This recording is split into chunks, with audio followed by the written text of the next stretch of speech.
저는 현재 서울에서 거주 중인 20대 초반의 평범한 대학생 남자입니다. 저에게는 남들에게 일어나지 않을 만한 특이한 고민이 있습니다. 그래서 다양하고 많은 분들에게 의견을 묻고 싶어서 이렇게 글을 적게 되었네요. 저는 학창 시절부터 있는 듯 없는 듯 눈이 띄지 않는 그런 조용한 캐릭터의 학생이었습니다. 그렇다고 공부를 열심히 한 것도 아니고 그저 학교에 가봤자 공부는 안 하고 매일같이 잠만 자는 그런 학창 시절을 보냈었죠. 그러던 중 저희 엄마의 심장이 급격히 안 좋게 되면서 큰 수술을 하시게 되었습니다. 그때 정말 수술실 앞에서 울면서 기도했습니다. 제발 깨어나게만 해달라고요. 그러면서 깨달았습니다. 제가 엄마에게 효도를 할 수 있는 시간이 그렇게 많지 않겠구나라는 거요. 솔직히 엄마가 제 곁을 일찍 떠날 거라는 생각은 하지를 못했습니다. 왜냐하면 저희 엄마는 제 친구들의 엄마들과 비교하면 나이가 훨씬 어렸기 때문에 그랬던 것 같네요. 엄마는 이른 나이에 저를 가지셔서 21살에 저를 낳으셨다고 하더라고요. 그래서 아주 젊은 편에다가 외모도 동안이셔서 길을 가거나 마트에 갔을 때도 엄마 아들로 보지를 않고 누나와 동생 정도로 보는 경우도 많았을 정도였습니다. 아무튼 하늘이 제 기도를 들어주셨는지 정말 다행스럽게도 엄마의 수술은 무사히 끝나서 회복을 하셨고 그때부터 저는 제대로 정신을 차리고 공부를 시작하게 되었습니다. 일단 어릴 때부터 목표로 삼아온 꿈이 있었던 것도 아니었기에 대학교부터 가자고 마음을 먹었었죠. 그래서 저는 최소한 서울에 있는 이름 좀 알아주는 대학교를 가기 위해서 정말 미친 듯이 공부를 했습니다. 결국에는 삼수를 한 끝에 정말 아슬아슬하게 서울에 있는 명문 대학교에 입학을 하게 되었죠. 정말 삼수를 하는 기간 동안 말도 못할 정도로 고생해서 들어갔기 때문에 저와 가족들은 누가 보면 창피할 정도로 모두 다 같이 얼싸안고 기뻐했습니다. 대전이 고향인 저는 학교에 다니기 위해 서울에 자취방을 구하게 되었고 드디어 꿈을 그리던 대학교 생활을 시작하게 되었습니다. 3수 만에 꿈에 그리던 대학에 가는 거라 저는 남들보다도 더 대학 생활에 기대가 많았었죠. 하지만 심장이 좋지 않은 엄마는 제가 타지 생활을 하게 되어서 과할 정도로 걱정을 많이 하셨습니다.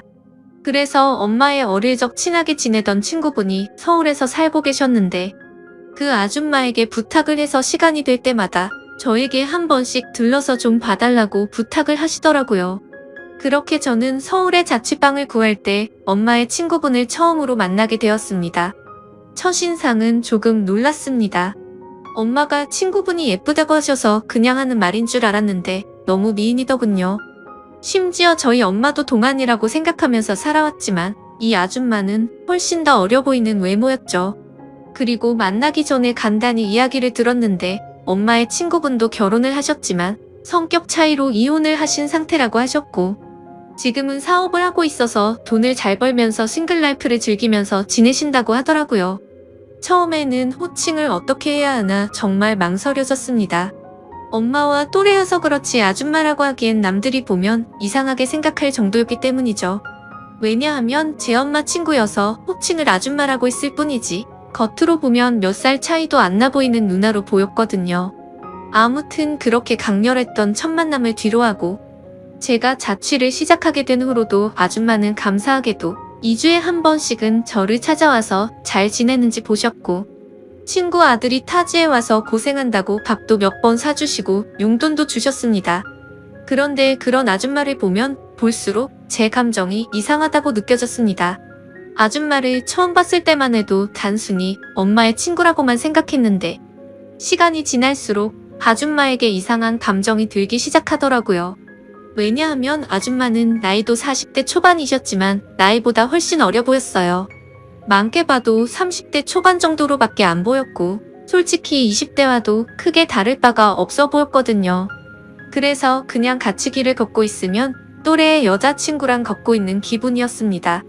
그리고 평상시에 운동을 열심히 하셔서 그런지 몸매도 너무 좋으셨죠.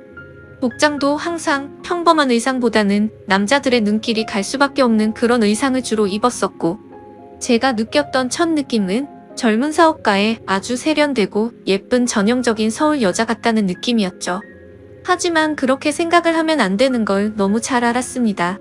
아줌마는 제 엄마의 친구인데 이건 아니다 싶다고 생각을 했고 이상한 생각은 상상조차 해서도 안 된다고 제 스스로를 더욱 엄격히 대했습니다. 그러면서도 저는 저를 잘 챙겨주는 아줌마에게 항상 감사한 마음이 컸었고, 엄마한테도 아줌마가 잘 챙겨주셔서 밥도 잘 먹고 있고 아주 잘 지낸다며 걱정 말라고 말씀을 드렸습니다. 그런데도 참 지금 생각해봐도 아이러니한 것 같습니다. 이상하게 대학교에는 젊고 활기가 넘치는 여자들이 가득했지만 그런 여대생들에게는 호감이 가지 않고 성숙한 느낌의 아줌마한테만 자꾸 마음이 끌렸던 게 신기하네요. 누가 봐도 정신이 나간 놈 같다고 생각하시겠지만 저도 같은 생각입니다. 생각을 하지 않으려고 아무리 애를 써봐도 계속 생각이 나는 걸 어떻게 하나요? 차라리 한 번씩 만나지 않거나 연락을 안 했으면 모르겠는데, 그때 당시에는 아줌마를 2주에 한 번 정도씩은 꾸준히 만났고 챙겨주신 용돈도 잘 쓰고 있고 학교 생활도 재밌게 하고 있다면서 안부 연락은 계속해서 했었습니다.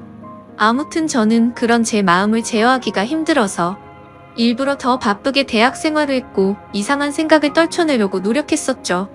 그렇게 시간이 흘렀고 5월 달쯤 중간고사가 끝나게 된 날 아줌마에게서 연락이 왔습니다. 대학교 와서 처음으로 시험을 치르느라 고생 많았다면서 맛있는 밥 제대로 한 끼 사줄 테니까 밖에서 보자고 하시더라고요. 그래서 저는 설레는 마음으로 좋다고 말했고 학교에서 기다렸습니다. 여성들이 탈만한 고급스럽고 세련된 오픈카를 타고 오는데 진짜 엄청 고급져 보여서 우와 소리가 저절로 나오더라고요. 처음 타보는 외제차에 감동하는 동시에 아줌마의 능력이 멋있어서 더 예뻐 보였습니다. 그렇게 저희는 강남 핫플레이스로 향했고 딱 봐도 엄청나게 비싸 보이고 고급스러운 건물에 도착했습니다. 비싸 보이는 꽃등심을 대수롭지 않게 시키는데 역시 사업을 하셔서 그런지 여유가 넘쳐 보이더라고요. 평생을 1인분에 3,000원짜리 냉동 삼겹살만 먹다가 1인분에 몇만 원씩 하는 꽃등심을 먹으려다 보니 겉으로는 아무렇지 않은 척했지만 속으로는 너무 감격하면서 먹었던 것 같습니다. 그렇게 저는 꽃등심을 맛있게 먹고 있는데 아줌마는 웃으시면서 천천히 마음껏 먹으라고 하시더라고요. 그러면서 갑자기 술은 잘 먹냐고 물어보셨습니다. 사실 삼수하면서 공부만 미친 듯이 하느라 술을 자주 마시지는 않았습니다. 하지만 제가 타고나기를 술을 잘 마셨었기에 자신감 반 장난 반으로 말했죠. 저는 주량이 무적에 가까워서 살면서 취해 본 적이 없다면서 장난스럽게 말했습니다. 그러면 시험 끝난 기념으로 소주 한 잔 해볼까? 하시면서 술을 시키더라고요. 저는 오랜만에 소맥을 마시고 싶다고 하면서 소맥을 마시자고 했어요. 그렇게 아줌마와 저는 소맥을 한 잔, 두 잔 쉴 새 없이 마셨습니다.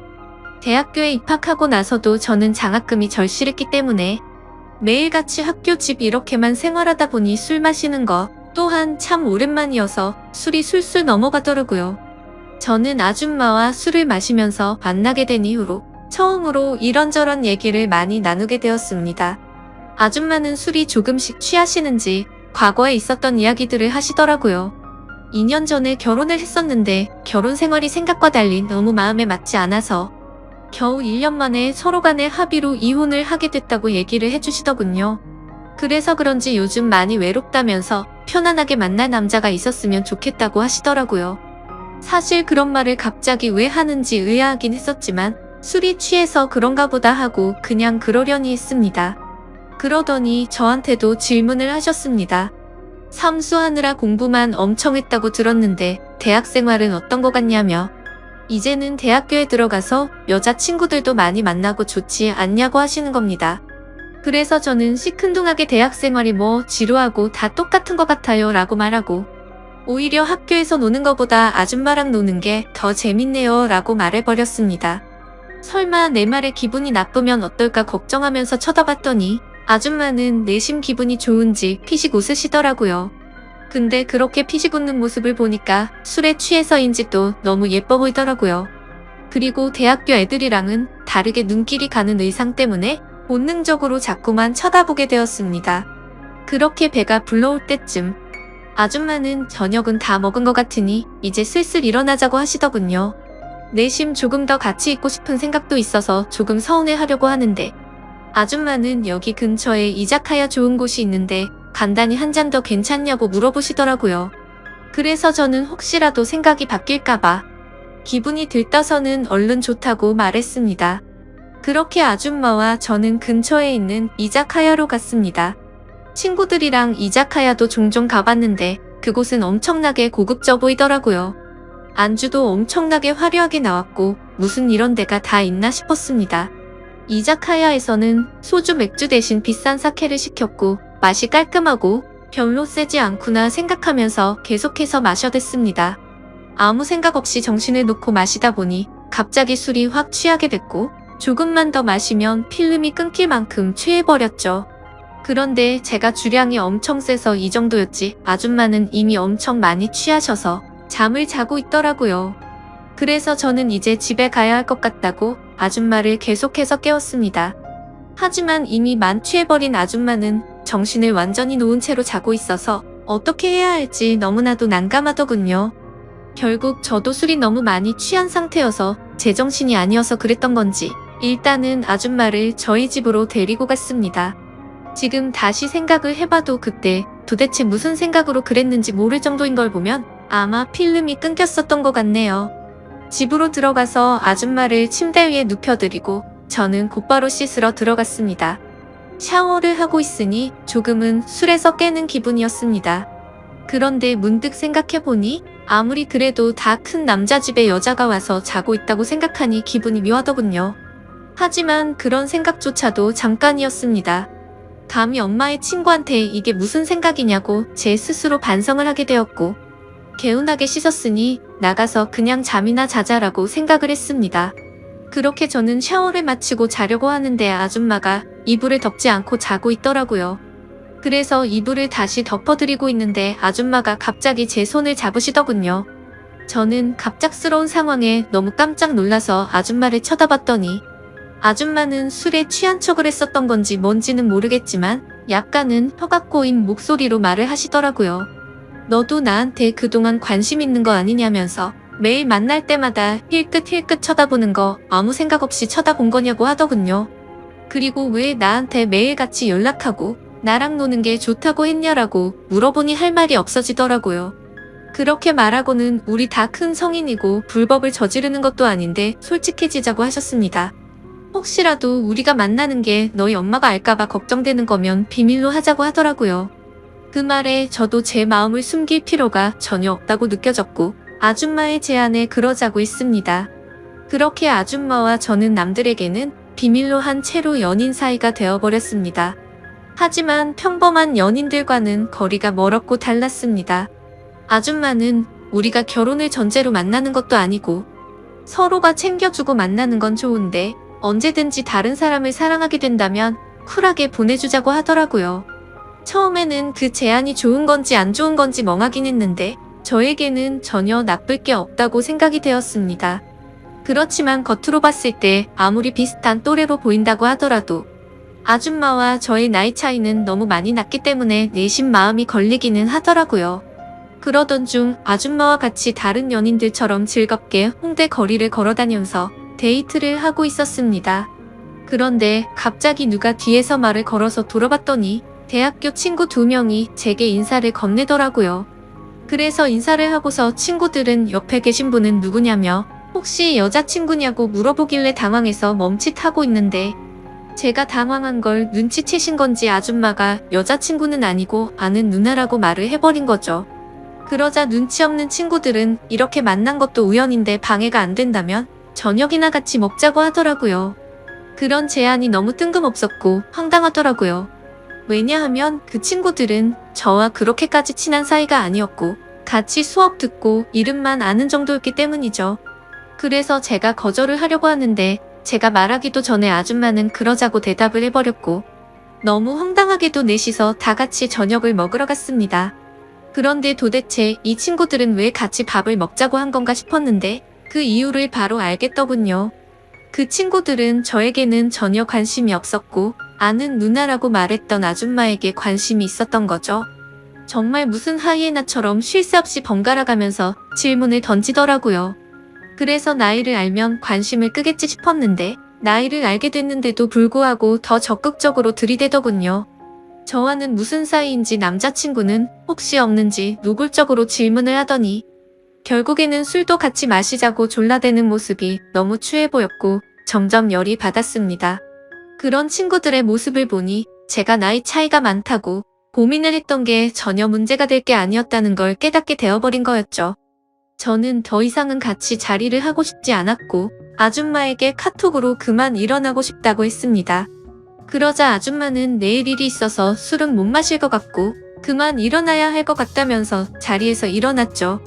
그제서야 아줌마에게 번호라도 알려주면 안 되냐고 집요하게 달라붙더군요.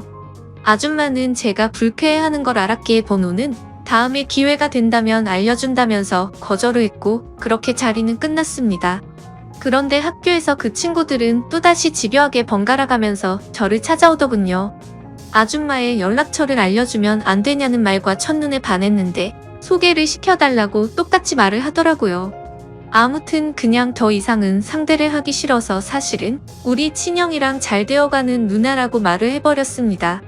그러자 그때부터는 더 이상 저를 괴롭히지는 않더군요. 그때 그 계기로 내 또래 친구들이 봐도 아줌마는 어려 보이고 정신을 못 차릴 만큼 매력적이구나라는 걸 다시 알게 되었던 거죠. 그러다 한 번은 아줌마의 집으로 놀러도 가게 되었습니다. 바닥은 온통 대리석이고 집 평수도 엄청 넓어서 진짜 잘 사는구나 생각을 했습니다. 그래서 원룸인 제 자취방보다도 아줌마 집에서 보내는 게 훨씬 더 좋았습니다. 사업을 하셔서 그런지 집에 좋은 양주도 종류별로 엄청 많았고 모든 가구가 고급스러워서 분위기도 좋고 왠지 부자가 된 듯한 기분이 들었거든요. 아줌마를 만나면서도 한참 뒤에 알게 된 사실이지만 알고 보니 아줌마는 SNS에서도 엄청 유명했었고 유명세를 타서 인터넷 쇼핑몰 사업을 했는데 그게 정말 초대박이 나서 동방석에 앉은 거라고 하더라고요. 그때서야 모든 걸 이해할 수가 있었습니다. 아줌마가 옷을 왜 그렇게 세련되고 예쁘게 입는가 했더니 그 이유가 이거였구나 싶었습니다. 그렇게 평소에는 남들처럼 평범한 대학교 생활을 했고 절대 평범하지는 않지만 좋은 만남을 가지고 있을 때였습니다. 본가에서 연락이 왔는데 엄마가 요즘 들어서 몸이 조금 좋지 않다고 연락이 왔고 저는 곧바로 잠깐 고향에 내려갔습니다. 그리고 엄마 얼굴을 보는데 왠지 모르게 그동안 잊고 있었던 죄책감이 한순간에 들더라고요. 그래서 속마음으로 아줌마와의 만남을 끝내야겠다라는 생각이 들게 되었고 다시 서울로 올라가서는 아줌마가 제게 연락을 해도 답장조차 하지를 않았습니다. 물론 엄마 친구여서 멀리한 것도 있지만 그때 당시에는 사실 그 이유만 있는 건 아니었습니다. 저도 모르게 대학교의 선배 한 명이 점점 마음에 들었고 썸을 타고 있었기 때문이었죠. 그 선배랑 더욱 친해지고 싶었고 제 로망이었던 캠퍼스 커플까지 꼭 해보고 싶더라고요. 그러기 위해선 아무래도 아줌마와의 만남은 끝내야겠다고 생각을 했던 거였습니다. 그래서 그 두 가지 이유로 이제는 아줌마와는 멀어져야겠다 싶었기에 연락을 무시하게 되었죠. 그러자 아줌마에게서 전화가 계속 왔었고 결국에는 아줌마가 저희 집으로 찾아오더군요. 얼굴을 보자마자 왜 연락이 안 되었냐며 무슨 큰일 있었는지 놀랬다고 하더군요. 그래서 저는 이제 자주 만나기 어려울 것 같다고 직설적으로 이야기했고 고향에 가서 엄마를 보고 있으니 죄책감이 들고 미안해서 더 이상은 안 되겠다고 말했습니다.